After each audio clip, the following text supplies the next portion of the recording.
Cuando mi hijo Miguel y mi nuera Patricia aparecieron en la puerta de mi departamento ese martes por la tarde, sus caras mostraban una mezcla de fingida preocupación y sonrisas calculadas. «Vimos a hacer las paces y quedarnos contigo en tu nuevo penthouse», dijeron con una dulzura que no habían mostrado en años.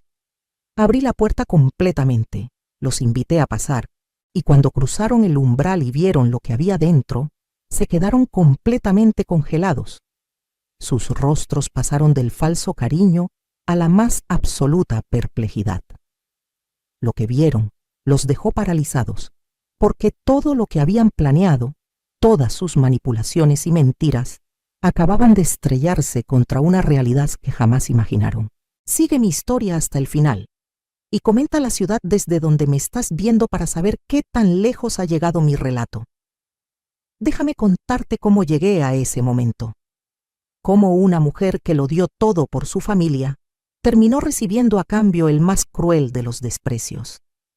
Y cómo esa misma mujer encontró la forma perfecta de recuperar su dignidad. Porque lo que Miguel y Patricia vieron ese día en mi penthouse fue apenas el principio de la lección más grande que iban a recibir en sus vidas.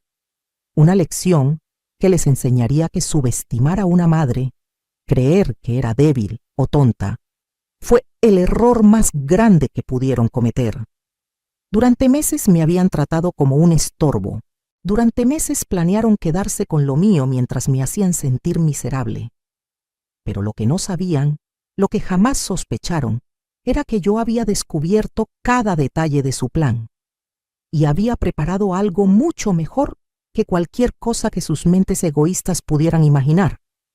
Esa expresión en sus caras cuando entraron a mi penthouse y vieron la realidad, esa sorpresa absoluta, fue apenas el aperitivo de lo que vendría después.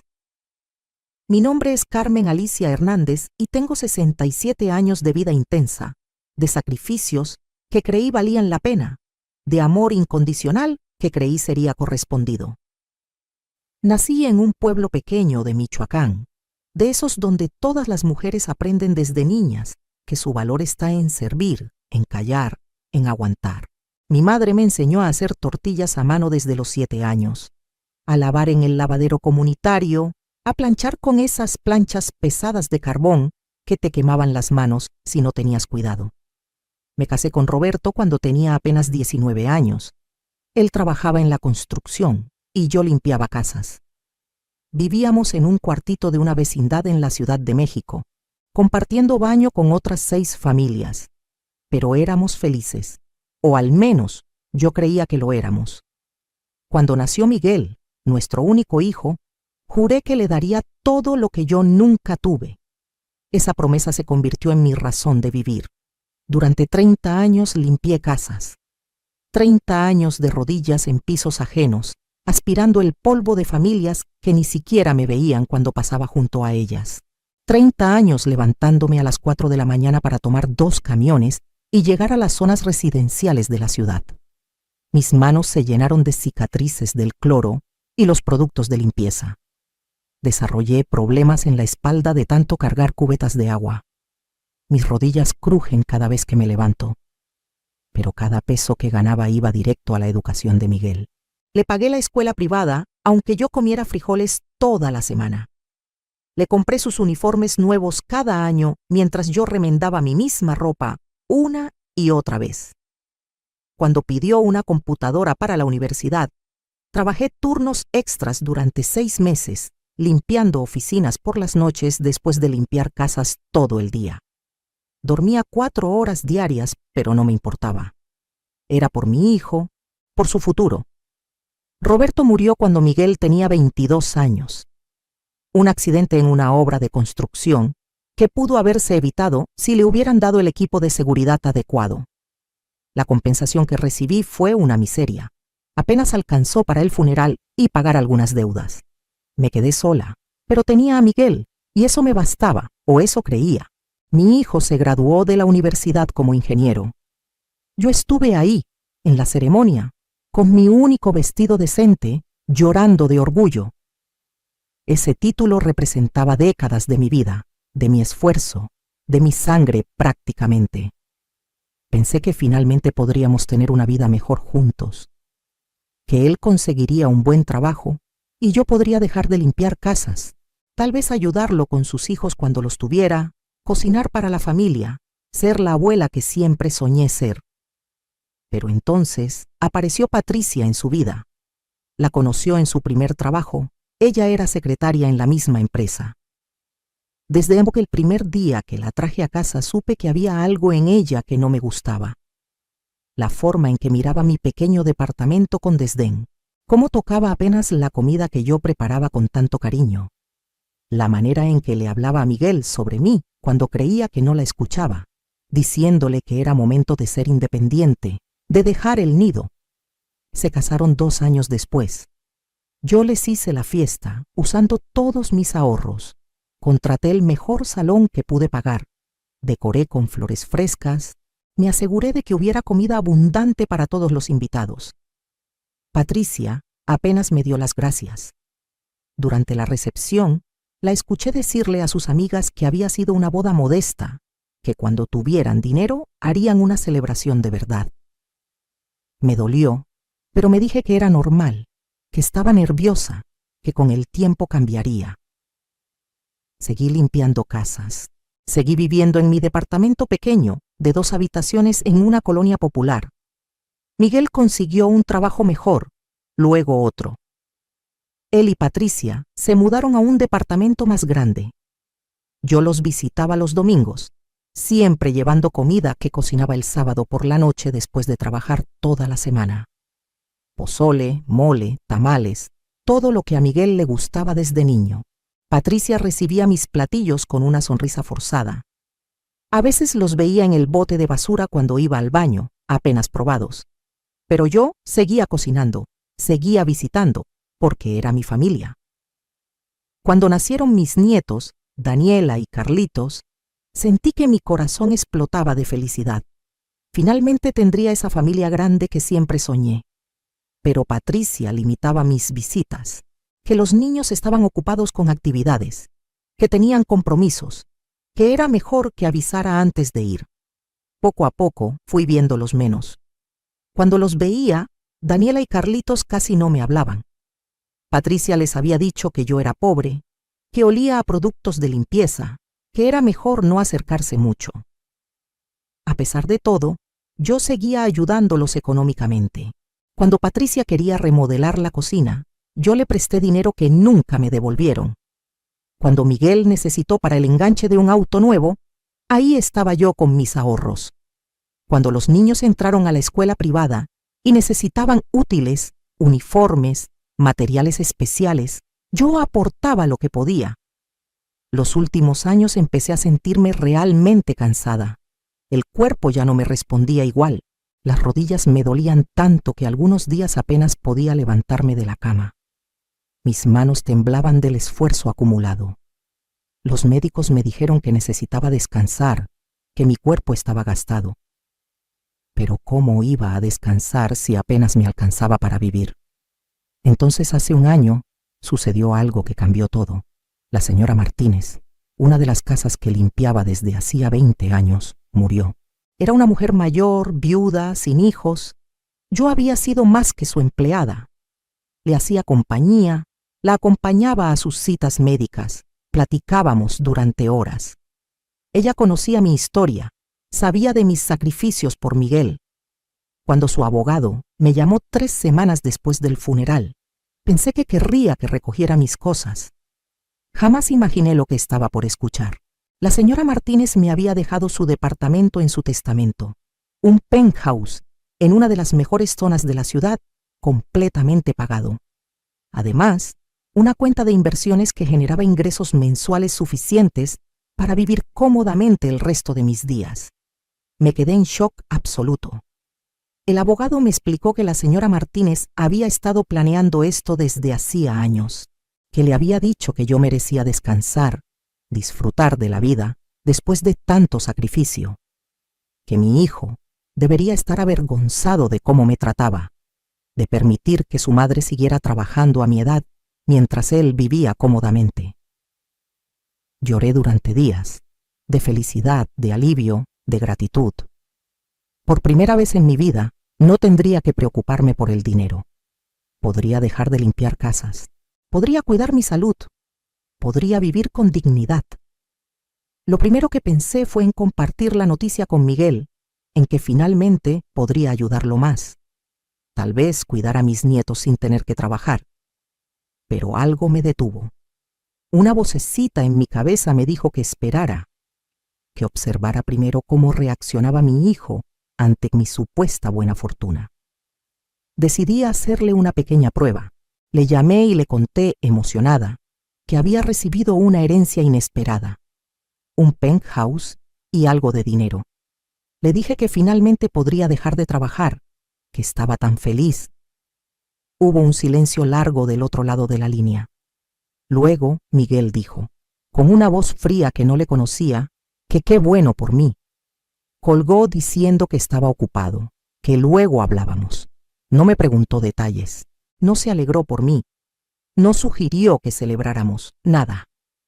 2 días después apareció en mi antiguo departamento, con Patricia, ambos con sonrisas enormes y abrazos efusivos, que habían estado pensando que era momento de estar más unidos como familia, que ellos me ayudarían a administrar mi herencia, que lo mejor sería que vendiera el penthouse, porque seguramente no sabría cómo mantenerlo, que pusiera el dinero a nombre de Miguel para que lo invirtiera por mí, que me mudara con ellos donde podían cuidarme. Esa palabra sonaba tan hermosa viniendo de la boca de mi hijo, pero había algo en sus ojos, en los de Patricia, que no cuadraba. Una avidez, una ansiedad que me hizo sentir incómoda. Les dije que lo pensaría, que necesitaba tiempo para procesar todo. Durante las siguientes semanas, las visitas se multiplicaron. Miguel y Patricia aparecían constantemente con nuevas ideas sobre qué debería hacer con mi herencia. Traían folletos de asilos de ancianos disfrazados de residencias de lujo, documentos para que firmara dándole poder a Miguel sobre mis finanzas, planes de inversión que requerían transferir todo a cuentas que ellos manejarían. Yo asentía, sonreía, decía que sí, que lo consideraría, pero no firmaba nada. Y mientras tanto, empecé a prestar atención, real atención, a las conversaciones que creían que no escuchaba, a las miradas que intercambiaban, a los comentarios susurrados. Una tarde, fingí quedarme dormida en su sala mientras ellos estaban en la cocina. Los escuché hablar con total claridad. Patricia le decía a Miguel que necesitaban apurarse, que yo podía gastar todo el dinero si no actuaban rápido, que una vez que firmara los poderes, podrían meterme en un asilo barato y vender el penthouse, que con ese dinero finalmente podrían vivir como siempre habían querido. Miguel, mi hijo, el niño que llevé en mi vientre, que amamanté, por el que sacrifiqué mi juventud entera, respondió que sí, que tenía razón, que ya había soportado suficiente el tener que fingir que le importaba su madre pobre y sin educación, que una vez que tuvieran el dinero, podrían visitarme una vez al mes al asilo y cumplir con el expediente. Se rieron. Ambos se rieron imaginando mi futuro encerrada en un asilo mientras ellos disfrutaban de mi herencia. Mi corazón se hizo pedazos en ese momento, pero me quedé quieta, con los ojos cerrados, respirando pausadamente como si durmiera. Cuando me fui esa tarde, me despedí con besos y abrazos como siempre. Ellos no tenían idea de que había escuchado cada palabra. Esa noche no pude dormir. El dolor era físico, como si me hubieran clavado un cuchillo en el pecho. Lloré hasta que no me quedaron lágrimas. Me pregunté en qué había fallado como madre, qué había hecho mal para criar a un hijo tan cruel, tan egoísta. Un hijo capaz de planear encerrar a su propia madre en un asilo para robarle su única oportunidad de tener una vejez digna. Pero con el amanecer llegó algo más que dolor. Llegó claridad, llegó determinación, llegó una calma fría que nunca me había sentido antes. Si Miguel y Patricia querían jugar ese juego, si creían que podían aprovecharse de mí porque era una viejita ignorante que había pasado su vida limpiando pisos, iban a descubrir que estaban muy equivocados. Contraté a un abogado, uno bueno, recomendado por el abogado de la señora Martínez. Le conté toda la historia. Él me ayudó a proteger mis bienes de manera legal e irrevocable. El penthouse y las inversiones quedaron a mi nombre únicamente, con documentos que impedían cualquier transferencia sin múltiples verificaciones notariales y testigos. Pero no me detuve ahí. Le pedí a mi abogado que investigara las finanzas de Miguel y Patricia. Y lo que descubrimos me dejó helada. Tenían deudas enormes, habían pedido préstamos para mantener un estilo de vida que no podían costear. El auto de lujo, la ropa de marca, las vacaciones que publicaban en redes sociales, todo era fachada sostenida con tarjetas de crédito al máximo. Estaban desesperados por dinero. Mi herencia no era solo codicia, era su tabla de salvación. Planeaban pagarle a sus acreedores con mi dinero, salvarse de la ruina financiera a costa de encerrarme en un asilo de mala muerte. El descubrimiento me dio asco, pero también poder. Ahora sabía exactamente con quién estaba tratando. Seguí el juego. Cada vez que me visitaban, yo interpretaba a la viejita confundida y agradecida. Les decía que tenían razón, que era mucha responsabilidad para mí manejar tanto dinero, que me daba miedo tomar decisiones, que confiaba en ellos para guiarme. Patricia prácticamente babeaba de anticipación.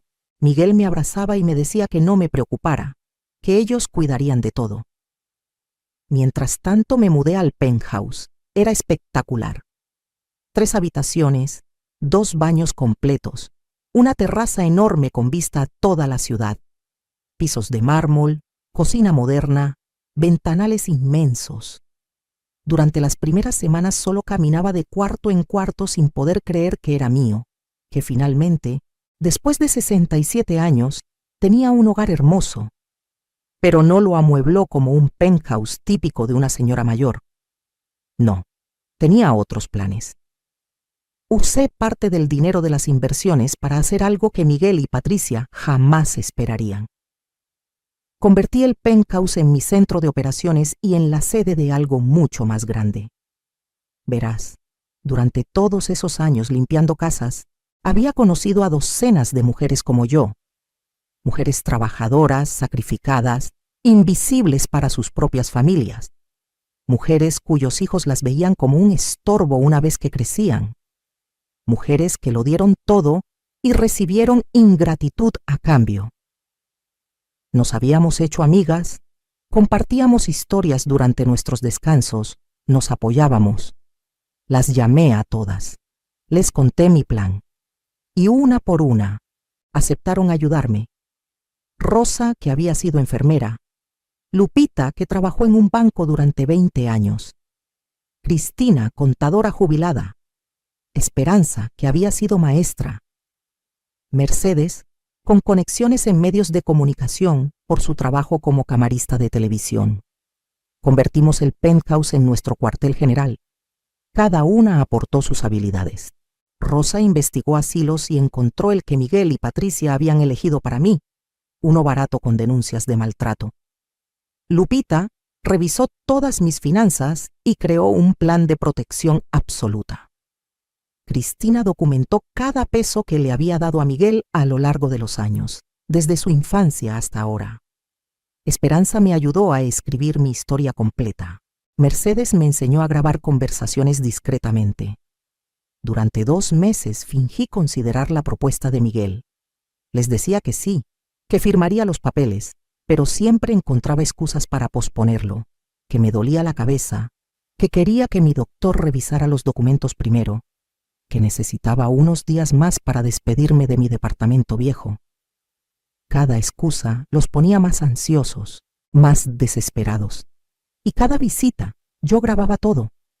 Cada comentario sobre el asilo, cada presión para que firmara, cada mentira dulce sobre cómo me cuidarían, cada plan que discutían cuando creían que no prestaba atención. Acumulé evidencia tras evidencia de sus verdaderas intenciones. Mis amigas también investigaron a Patricia más profundamente y descubrimos algo jugoso. Había estado teniendo un affair con el socio de Miguel en su negocio de consultoría. Se veían en hoteles, usaban el dinero de las tarjetas de crédito conjuntas para pagar las habitaciones. Miguel no tenía idea. Su esposa perfecta, la madre ejemplar de sus hijos, lo estaba engañando bajo sus narices. Esa información era oro puro, pero decidí guardarla. Sería mi as bajo la manga si lo necesitaba. Por ahora, me concentré en el plan principal. Llegó el momento en que Miguel y Patricia decidieron que ya no podían esperar más.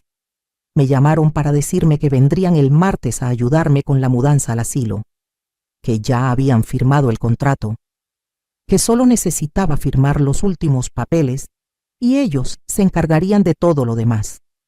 Les dije que estaba bien, que los esperaría, que estaba cansada de luchar, que ellos sabían qué era mejor para mí. Patricia casi gritó de emoción por el teléfono.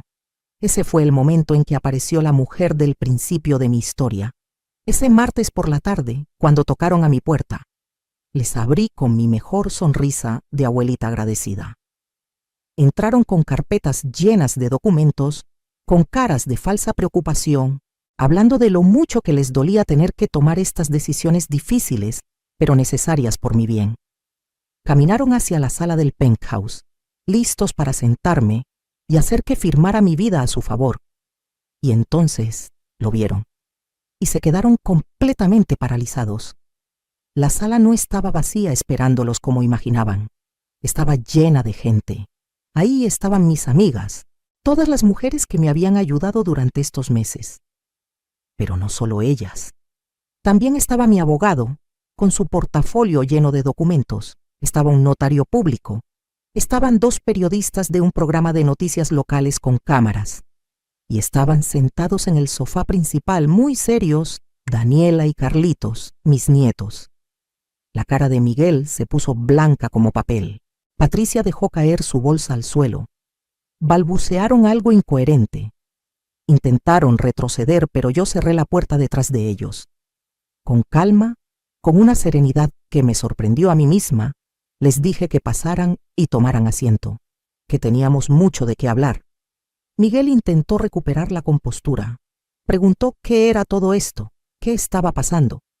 Le dije que se sentara y los abría. Patricia miraba a los periodistas con terror absoluto. Intentó decir que esto era una reunión privada familiar, que no podían estar ahí.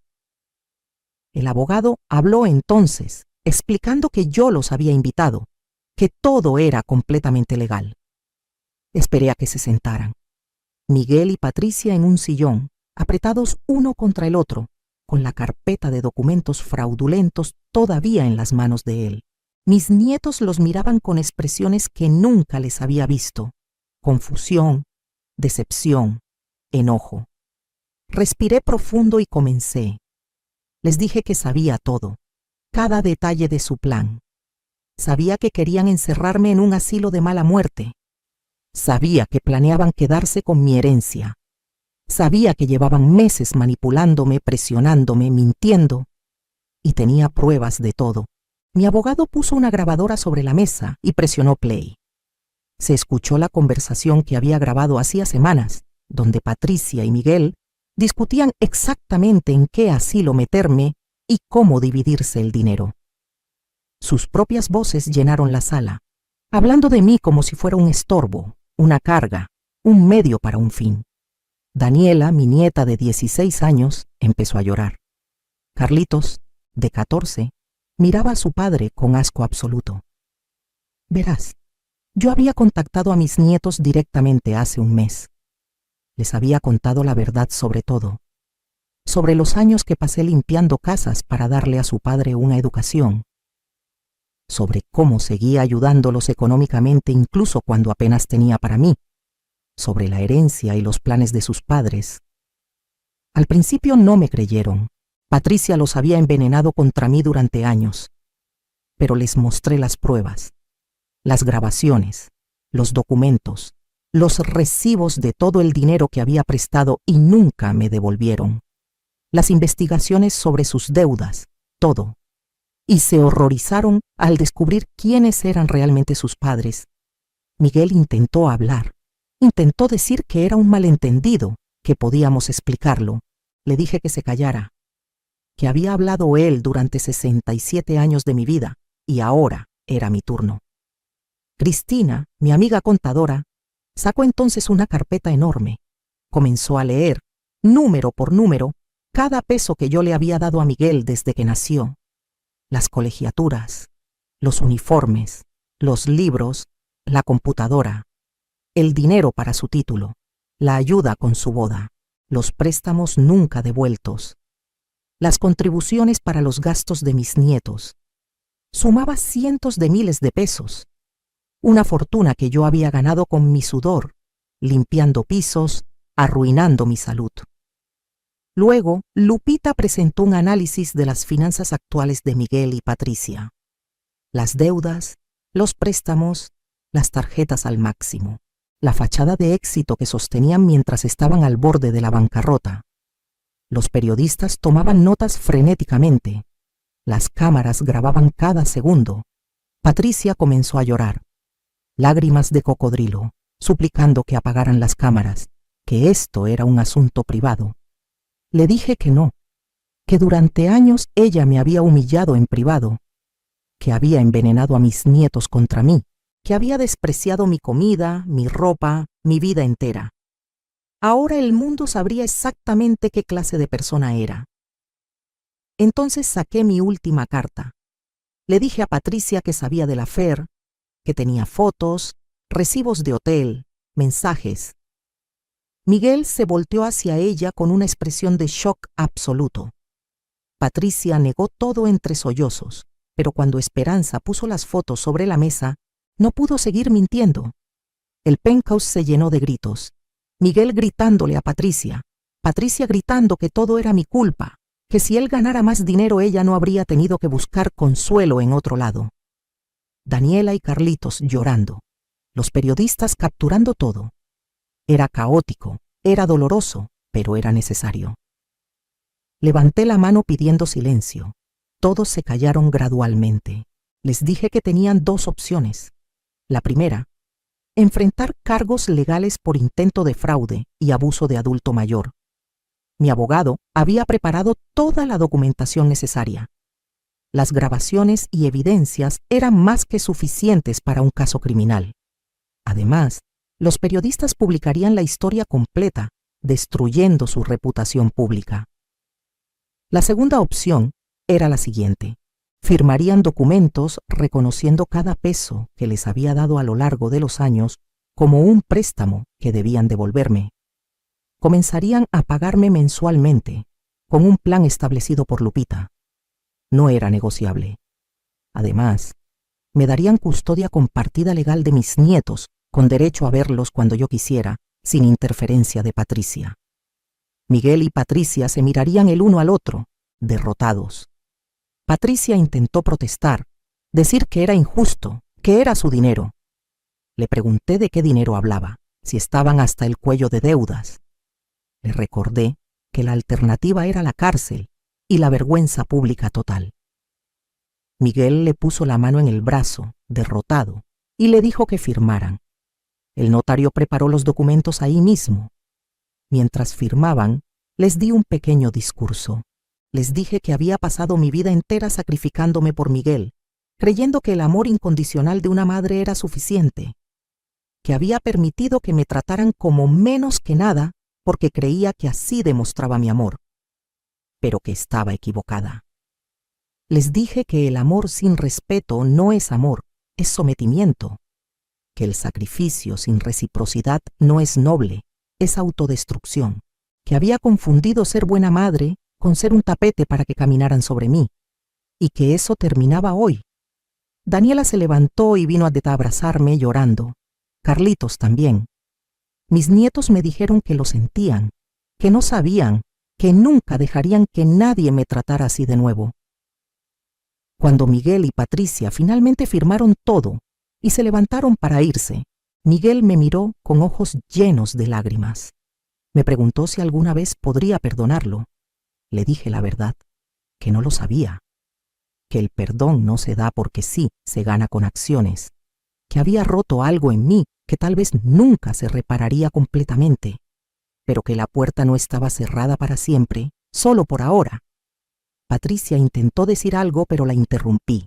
Le dije que no tenía nada que hablarle a ella, que respetaría el acuerdo de custodia de los niños porque eran sus hijos, pero que ella y yo no teníamos nada más que decirnos, que mantuviera su distancia y cumpliera con los pagos, nada más.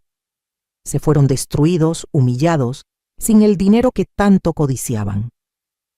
Los periodistas se fueron poco después, prometiendo manejar la historia con respeto hacia mí, pero con toda la verdad sobre ellos. Mi abogado y el notario guardaron todos los documentos firmados en un lugar seguro, y finalmente el penthouse quedó solo con mis amigas, mis nietos y yo. Esa noche preparé una cena enorme, pozole como el que hacía cuando Miguel era niño, pero esta vez para gente que realmente lo apreciaba. Mis amigas y mis nietos se sentaron alrededor de mi nueva mesa, en mi nuevo hogar, y comimos y platicamos durante horas. Daniela y Carlitos me contaron todo lo que Patricia les había dicho sobre mí durante años, todas las mentiras. Les conté la verdad sobre mi vida, sobre su abuelo Roberto, sobre los sacrificios que hice porque amaba a su padre. Les dije también que nunca, jamás, deberían hacer lo mismo, que amar a tu familia no significa destruirte a ti misma, que dar no significa permitir que te quiten, que ser bondadosa no es lo mismo que ser tonta. Daniela me dijo que quería ser como yo cuando fuera grande, fuerte y valiente. Le dije que no, que quería que fuera mejor que yo, que aprendiera los límites mucho antes, que se valorara desde joven. Los meses siguientes fueron de transformación total. Miguel y Patricia empezaron a hacer los pagos mensuales religiosamente. No tenían opción, el acuerdo legal era férreo. Vendieron el auto de lujo, cancelaron membresías de gimnasios caros, recortaron gastos. Por primera vez en sus vidas estaban viviendo dentro de sus posibilidades y cumpliendo con sus obligaciones. La historia salió en las noticias locales. No con nombres completos por respeto a mis nietos, pero suficiente para que causara revuelo. Me llegaron cientos de mensajes de otras mujeres mayores compartiendo historias similares. Hijos e hijas que las abandonaban después de todo lo que habían hecho por ellos. Familias que las veían como estorbos o alcancías. Eso me dio una idea. Usé parte del dinero de mis inversiones para crear un pequeño fondo de ayuda legal para mujeres mayores en situaciones de abuso familiar. Rosa, Lupita, Cristina, Esperanza, Mercedes y yo nos volvimos voluntarias. Ayudábamos a otras mujeres a documentar abusos, a proteger sus bienes, a defenderse legalmente. No podíamos salvar a todas, pero cada caso que ganábamos era una victoria. El penthouse se convirtió en un refugio no solo para mí, sino para muchas. Los martes por la tarde, un grupo de abuelas se reunía para tomar café, compartir historias y planear estrategias para protegerse. Los jueves enseñábamos clases de educación financiera básica para mujeres mayores que nunca habían manejado dinero. Los sábados, mis nietos venían a quedarse conmigo y llenaban el lugar de vida y risas. Daniela y Carlitos florecieron. Lejos de la toxicidad de Patricia y la complicidad de Miguel, eran niños diferentes, más abiertos, más cariñosos, más conscientes. Daniela me ayudaba a cocinar y le enseñé todas las recetas familiares que Patricia nunca se dignó a aprender. Carlitos y yo plantamos un jardín en la terraza, algo que siempre quise hacer pero nunca tuve espacio. Miguel intentó acercarse varias veces, llamadas, mensajes, apariciones en el edificio, siempre con disculpas, siempre diciendo que estaba arrepentido. Yo mantenía distancia, le decía que cumpliera con los pagos, que fuera buen padre con sus hijos, pero que no estaba lista para más. Necesitaba tiempo para sanar de la traición. Tal vez algún día, pero no todavía. Patricia, en cambio, nunca intentó disculparse. Siguió culpándome de todo, diciendo a quien quisiera escuchar que yo era una vieja manipuladora que había destruido su familia, pero nadie le creía. Las pruebas eran demasiado claras. Sus propias palabras en las grabaciones la condenaban. Eventualmente se divorciaron. Miguel se quedó con custodia principal de los niños, algo que nunca hubiera pasado si no fuera por toda la evidencia de la infidelidad y manipulación de Patricia. Un año después del confronto en mi penthouse, estaba en la terraza una mañana de domingo. Tomaba café viendo el amanecer sobre la ciudad. Mis plantas estaban floreciendo. Adentro, Daniela y Carlitos todavía dormían después de nuestra noche de películas del sábado. Mi cuerpo todavía dolía, las rodillas todavía crujían, las manos todavía temblaban. Las décadas de trabajo duro habían dejado marcas permanentes, pero estaba en paz. Verdadera paz, no esa resignación disfrazada de conformidad que sentía antes. Tenía un hogar hermoso, tenía seguridad financiera, tenía amigas leales que se habían convertido en mi familia elegida. Tenía una relación real con mis nietos, basada en honestidad y respeto mutuo. Tenía propósito ayudando a otras mujeres a defenderse. Sí, había perdido a mi hijo en el proceso. O quizás nunca lo tuve realmente, no de la manera que importa, pero había ganado algo mucho más valioso. Me había ganado a mí misma. A mis 67 años, por primera vez en mi vida, yo era mi propia prioridad. Y eso no me hacía egoísta, me hacía libre. Rosa apareció en la terraza con pan dulce recién horneado. Lupita llegó poco después con periódicos. Cristina trajo flores frescas del mercado. Esperanza apareció con chisme del vecindario. Mercedes llegó con su cámara para tomar fotos de nuestro jardín. Así eran nuestros domingos ahora. Desayunos largos, pláticas interminables, risas genuinas. Daniela se despertó y salió en pijama a darnos los buenos días. Carlitos la siguió, todavía medio dormido. Preparamos el desayuno juntos, todos amontonados en mi cocina espaciosa, pasándonos ingredientes, robando probadas, platicando sobre la semana. Esta era mi familia ahora. No perfecta, pero real. No unida por sangre solamente, sino por elección, por respeto, por amor genuino. Después del desayuno, mientras lavábamos los platos, Daniela me preguntó si estaba feliz. La pregunta me tomó por sorpresa. Me sequé las manos y la miré. Le dije que sí, que era feliz. No de esa manera superficial de tener cosas bonitas, aunque el penthouse era hermoso, sino feliz de manera profunda, de saber que valgo, de no permitir que nadie me trate mal, de estar rodeada de gente que genuinamente me aprecia. Me preguntó si extrañaba a su papá.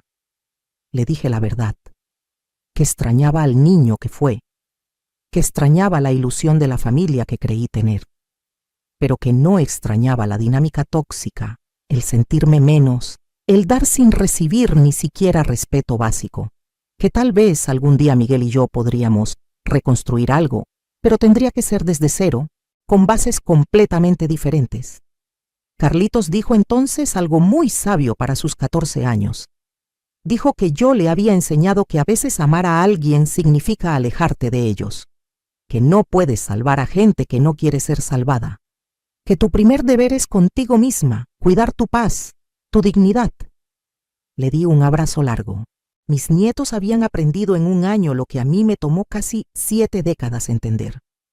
Esa tarde llevé a los niños a conocer el asilo que Miguel y Patricia habían elegido para mí. Quería que vieran con sus propios ojos lo que sus padres habían planeado. Era horrible. Paredes sucias, olor a humedad y abandono, residentes sentados en sillas mirando la nada, personal escaso y desinteresado. El director nos dio un tour mintiendo sobre las amenidades, pero la realidad era obvia. Daniela lloró. Carlitos apretó mi mano tan fuerte que dolió. Les dije que no era para hacerlos sentir culpables. Ellos eran niños, no tenían forma de saber. Pero quería que entendieran completamente la magnitud de lo que sus padres habían intentado hacer. Que vieran que no estaba exagerando, que no era drama innecesario. Esto era real. Esta había sido mi sentencia planeada. Salimos de ahí y fuimos a caminar por el parque. Les conté más historias de mi vida, de cómo conocí a su abuelo Roberto, de los primeros años duros pero felices, de cómo cambió todo cuando Miguel nació, cómo cada decisión que tomé desde entonces fue pensando en darle una vida mejor, de cómo nunca me arrepentí de los sacrificios hasta que me di cuenta de que habían criado a alguien que me veía como descartable. Carlitos me preguntó qué consejo les daría para cuando fueran adultos. Me quedé pensando un rato largo. Luego les dije que siempre honraran a la gente que se sacrificó por ellos, pero que nunca se sacrificaran a tal punto que perdieran su propia identidad. Que dieran con generosidad, pero establecieran límites claros. Que el amor real incluye respeto, comunicación honesta y reciprocidad. Que si alguien, sin importar quién sea, los hace sentir pequeños o sin valor, tienen permisos de alejarse. Les dije que ser familia no es solo compartir sangre, es mostrarse el uno por el otro, es cuidado mutuo, es elegirse día tras día, que ellos, al creerme cuando les mostré la verdad, al escoger estar conmigo a pesar de la presión de sus padres, me habían demostrado más amor real que muchos años de obligación familiar. Los meses se convirtieron en 1 año, luego en 2. El fondo de ayuda legal creció. Ayudamos a decenas de mujeres a escapar situaciones de abuso familiar, a recuperar propiedades que hijos manipuladores intentaban robar, a establecer límites saludables. Cada caso era diferente, pero el patrón era siempre similar. Mujeres que dieron todo, que se vaciaron por sus familias, solo para ser descartadas cuando ya no eran útiles. Creamos una red de apoyo, grupos de ayuda donde mujeres mayores compartían experiencias, talleres de empoderamiento, asesoría legal gratuita, todo operado desde mi penthouse y financiado por donaciones más mis propias contribuciones. Le pusimos Casa Dignidad, porque de eso se trataba, de recuperar la dignidad que nos habían quitado. Las historias que escuchaba eran desgarradoras. Doña Josefina, quien trabajó 30 años como costurera para pagar la carrera de medicina de su hija, solo para que esa hija la internara en un asilo y le robara sus ahorros. Don Refugio, viudo que había dado el dinero del seguro de vida de su esposa a su hijo para un negocio, y ahora ese hijo lo había echado de la casa que él mismo había construido. Señora Matilde, cuyas nueras la trataban como sirvienta gratis mientras sus hijos miraban hacia otro lado. Cada historia me partía el corazón, pero también me reafirmaba. No estaba sola, no estaba loca, no era egoísta por defender mis derechos. Era parte de una epidemia silenciosa de abuso hacia adultos mayores, especialmente mujeres, que habían dado todo y recibían migajas o peor. Comenzamos a dar charlas en centros comunitarios. Yo, que nunca había hablado en público en mi vida, parada frente a audiencias contando mi historia. Al principio temblaba, se me olvidaban las palabras, pero la práctica me dio confianza, y cada vez que terminaba, había filas de mujeres esperando para hablar conmigo, para contarme que les pasaba lo mismo, para preguntarme cómo encontré el valor de enfrentarlo. Les decía siempre lo mismo: el valor no llega todo de golpe, llega en pequeños pasos. Empieza por reconocer que no está bien cómo te tratan. Luego por decir en voz alta, aunque sea una bella amiga, lo que está pasando. Después por buscar ayuda, legal, emocional, práctica. Y finalmente por tomar acción, por pequeña que sea. Cada paso cuenta, cada límite establecido importa. Miguel eventualmente dejó de intentar forzar una reconciliación. Cumplía con los pagos. Llevaba a los niños a visitarme cada fin de semana alterno como acordado, pero mantenía distancia. Creo que finalmente entendió la magnitud de lo que había hecho. O tal vez solo aceptó que había consecuencias irreversibles. De cualquier forma, yo estaba bien con eso. Un día, casi 3 años después del confronto, Miguel apareció en mi puerta, solo, sin avisar. Le pregunté qué quería. Me dijo que solo quería hablar 5 minutos, que después se iría si yo quería. Lo dejé pasar. Nos sentamos en la sala, ese mismo lugar donde todo había explotado años atrás. Me dijo que estaba en terapia, que había pasado estos años trabajando en sí mismo, entendiendo por qué se había vuelto tan egoísta, tan cruel, que su terapeuta le había ayudado a ver patrones de comportamiento, de sentirse con derecho a todo porque toda su vida se le había dado todo sin esfuerzo de su parte, que había malinterpretado mi amor como debilidad. Me dijo que finalmente entendía todo lo que había sacrificado por él, que cuando Daniela y Carlitos le contaron sobre la visita al asilo, había vomitado del asco consigo mismo, que no podía creer que hubiera planeado algo así para su propia madre, que no esperaba que lo perdonara, pero necesitaba que supiera que estaba genuinamente arrepentido. Lloró. Mi hijo de 40 años lloró como un niño en mi sala, y sentí algo moverse en mi pecho. No perdón total, todavía no, pero algo parecido a compasión.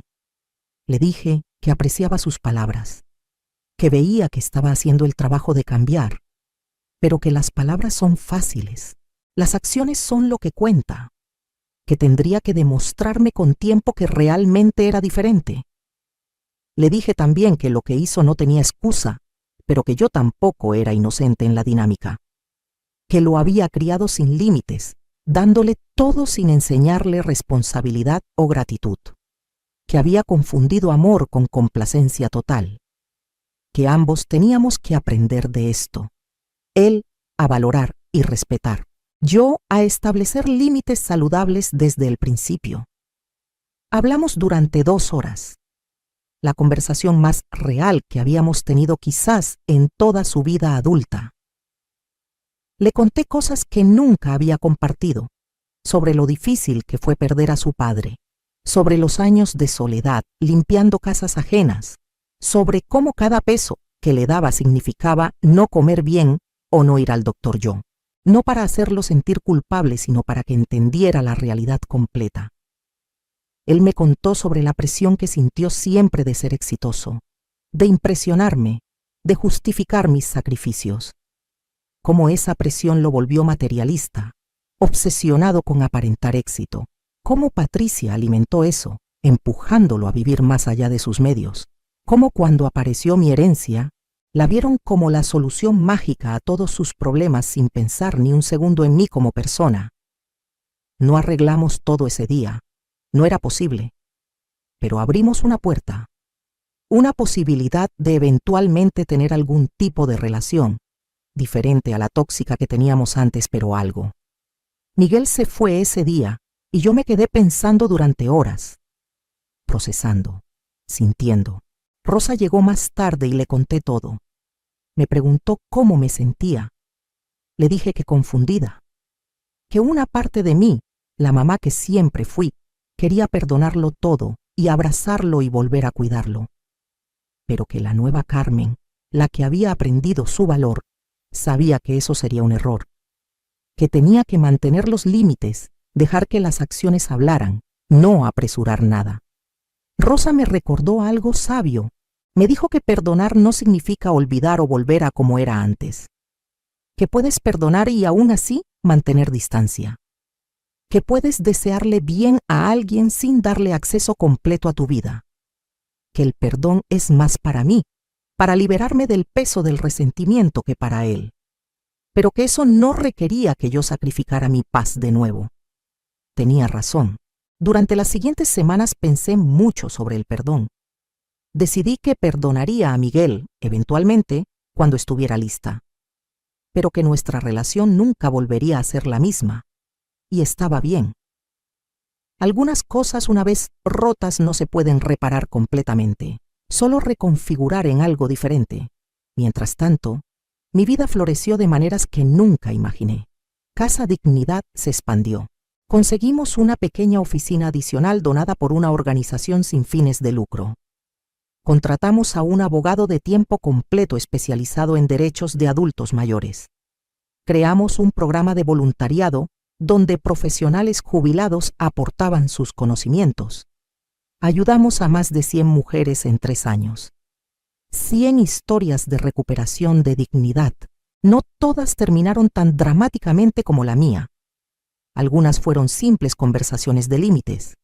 Otras requirieron intervención legal seria. pero cada una importaba. Cada mujer que aprendió a valorarse, a defenderse, era una victoria. Mis nietos crecieron. Daniela entró a la universidad estudiando trabajo social, inspirada por lo que vio en Casa Dignidad. Carlitos desarrolló interés en leyes, queriendo especializarse en defender a poblaciones vulnerables. Ver que de algo tan doloroso había salido esta influencia positiva en ellos me llenaba de orgullo. Cumplí 70 años rodeada de amor real. No la obligación disfrazada de amor que tenía antes, sino celebración genuina. El penthouse lleno de amigas, de mujeres que habíamos ayudado, de mis nietos, de gente que me valoraba. Miguel mandó flores y una carta, manteniéndose respetuosamente al margen como habíamos acordado. Patricia no mandó nada, pero ya no me afectaba. Durante la fiesta, Lupita dio un brindis. Habló de cómo 3 años atrás yo había llegado a este penthouse asustada, herida, insegura de si estaba haciendo lo correcto al enfrentar a mi hijo, de cómo esa decisión no solo cambió mi vida, sino inspiró a cientos de mujeres a hacer lo mismo. De cómo Casa Dignidad estaba creando olas, cambiando conversaciones, empoderando a una generación de mujeres mayores a no aceptar menos de lo que merecían. Todos aplaudieron y yo lloré. Lágrimas felices esta vez. Miré alrededor de mi hogar, mi verdadero hogar lleno de gente que me veía, me escuchaba, me valoraba. Pensé en la Carmen de hace 3 años, quebrada en la sala de Miguel y Patricia, escuchándolos planear su traición. Quisiera poder regresar y decirle que todo iba a estar bien, mejor que bien, que el dolor que sentía era el precio de su liberación. Hoy, mientras escribo esto, han pasado 4 años desde aquel confronto. Vivo cómodamente de mis inversiones. Casa Dignidad es autosustentable con donaciones y grants. Mis nietos me visitan voluntariamente, no por obligación. Miguel y yo tenemos encuentros ocasionales, cordiales, todavía trabajando en reconstruir confianza. Patricia es un recuerdo lejano que ya no tiene poder sobre mí. Mi salud mejoró. Al dejar de trabajar físicamente y poder cuidarme, los dolores disminuyeron. Hago yoga para adultos mayores. Camino por las mañanas. Como bien. Duermo en una cama cómoda en una habitación hermosa. Pequeños lujos que nunca tuve pero que ahora aprecio cada día. Pero lo más importante, me tengo a mí misma. Recuperé la Carmen que perdí en décadas de servicio desinteresado mal dirigido. No es egoísta cuidarte. No es malo establecer límites. No eres mala madre por no permitir que te pisoteen. Estas lecciones me tomaron 67 años aprenderlas, pero finalmente las aprendí. A las mujeres que están escuchando mi historia, especialmente las que se ven reflejadas en ella, les digo esto. Tu valor no está en cuánto das o te sacrificas. Tu valor es inherente, existe porque existes. Mereces respeto, mereces dignidad, mereces amor que no duela, que no te vacíe, que no te haga pequeña. Si tus hijos, tu pareja, tu familia te trata como menos, no está bien. No importa cuánto hayas hecho por ellos, no importa que sean tu sangre. El abuso es abuso aunque venga de familia. La manipulación es manipulación aunque la disfracen de preocupación. Tienes derecho a defenderte, tienes derecho a alejarte, tienes derecho a vivir tus últimos años en paz. No es tarde. Nunca es tarde. Yo empecé mi nueva vida a los 67 años. Tal vez tú tienes 50, 60, 70, 80, da igual. Mientras respires puedes cambiar tu situación. Puede dar miedo, probablemente dará miedo. Pero la alternativa, seguir siendo pisoteada, seguir sintiéndote sin valor, esa es más aterradora. Busca ayuda. Organizaciones como Casa Dignidad existen en muchas ciudades. Abogados especializados en adultos mayores, grupos de apoyo, amigas que entienden. No estás sola aunque te sientas así. Hay toda una red de mujeres que pasamos por lo mismo, que entendemos, que te ayudaremos. Y si eres una hija o hijo escuchando esto, examina cómo tratas a tus padres. especialmente a tu madre. Si te sacrificó años de su vida para darte oportunidades, merece más que ser tratada como carga o cajero automático. Merece respeto, dignidad, cuidado genuino. No esperes hasta que sea tarde para valorarla. El éxito, el dinero, las posesiones, nada de eso importa si perdiste tu humanidad en el proceso, si pisoteaste a la persona que te dio vida para conseguirlo. ¿Cómo tratas a los vulnerables, especialmente a los que te aman incondicionalmente? Eso define quién eres realmente. Hoy me senté en mi terraza como hago cada mañana.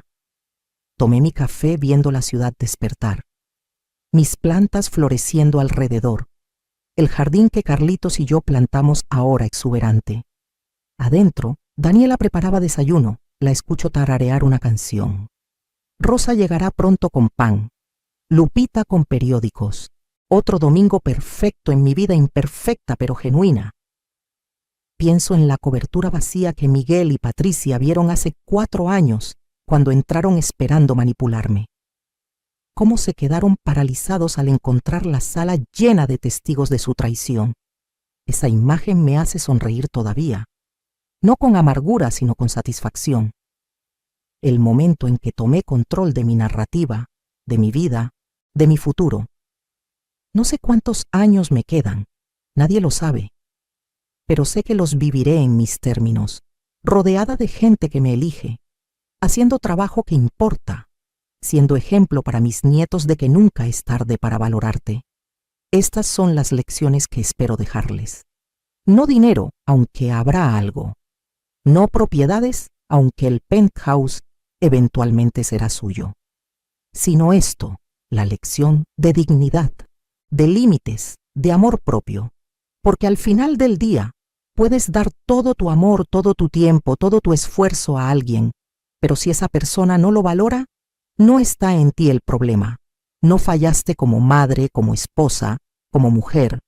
Ellos fallaron en reconocer el regalo que eras. Y eso dice todo de ellos y nada de ti. Mi historia no es única. Es la historia de millones de mujeres a través de generaciones. Madres que se vaciaron por hijos ingratos. Esposas que aguantaron lo inaguantable. Abuelas descartadas después de una vida de servicio. Pero está cambiando. Nuestra generación, las que finalmente dijimos basta, estamos cambiando la narrativa. Les estamos enseñando a nuestras hijas y nietas que dar no significa desaparecer, que cuidar a otros no requiere abandonarte a ti misma, que el amor real eleva a ambas personas, no sacrifica a una por la otra. Estas lecciones cambiarán el futuro, ya lo están haciendo, así que esa es mi historia, de traición y redención, de dolor y empoderamiento, de perder todo y ganarlo todo. Del penthouse que me devolvió mi vida y se convirtió en refugio para tantas otras, de la abuela que finalmente aprendió a valorarse y en el proceso enseñó a toda una comunidad a hacer lo mismo. ¿Qué harías en mi lugar? ¿Has vivido algo similar? ¿Conoces a alguien que necesite escuchar esta historia? Comenta abajo. Comparte tu ciudad para saber qué tan lejos llega este mensaje. Y si estás pasando por algo parecido, recuerda.